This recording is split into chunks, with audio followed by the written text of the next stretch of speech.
ఆయన ఫోర్స్ చేస్తూనే వచ్చారు. నేను ఈయనకి ఫోన్ కాల్స్లో మెసేజెస్లో చెప్పడం అర్థం కావట్లేదేమో అని చెప్పేసి నేను కలుస్తాను జూలై 9th కలిశాను. For the first time July 9th కలిశాను. ఆయన షెడ్యూల్ అంతా అయిపోయిన తర్వాత నైట్ 8 o'clock అలాగా వచ్చి నన్ను పిక్ చేసుకున్నారు. మా ఇంటి దగ్గర పిక్ చేసుకుని తీసుకెళ్లారు. రైల్వే కోడ్ నుంచి కడప రూట్ వెళ్దాం అనేసి అన్నారనమాట. Railway code to Kadapa route 90 kilometers వస్తుంది. కడప వరకు 90 kilometers వస్తుంది. సో స్టార్ట్ అయ్యాము. మా బాబుతో మా కేర్ టేకర్ ఉంది.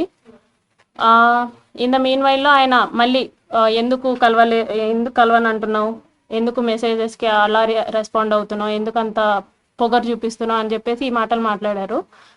రాజంపేటకు వచ్చేసరికి రాజంపేట టు బాక్రాపేట మధ్యలో ఒక డార్క్ విలేజో మరి ప్లేసో నాకు ఐడియా లేదు, అక్కడ ఆపారనమాట.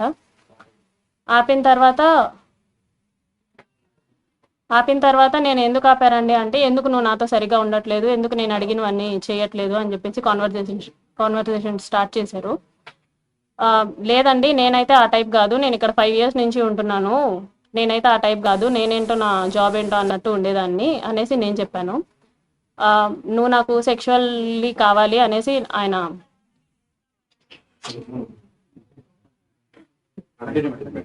చెప్పండి కనీసం మాట్లాడివ్వండి నన్ను. ఓకే,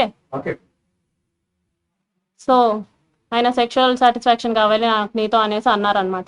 లేదు సార్ నేను అవన్నీ చెయ్యను అనేసి చెప్పేసరికి ఆయన నా బాడీ పార్ట్స్ టచ్ చేయడానికి ట్రై చేస్తూ నన్ను ఫోర్స్ చేయడానికి ట్రై చేశారు.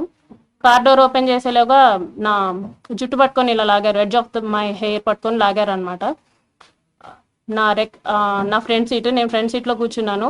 రెక్లైనర్గా బెండ్ చేసేసి నా మీదకి వచ్చేసి నేను అరవబోయాను, ప్లస్ చేతులు ఇలా పెట్టేసుకున్నారు. 2 చేతులు ఆయన ఒక చేతితో ఇలా పట్టుకున్నారు, కొట్టారు.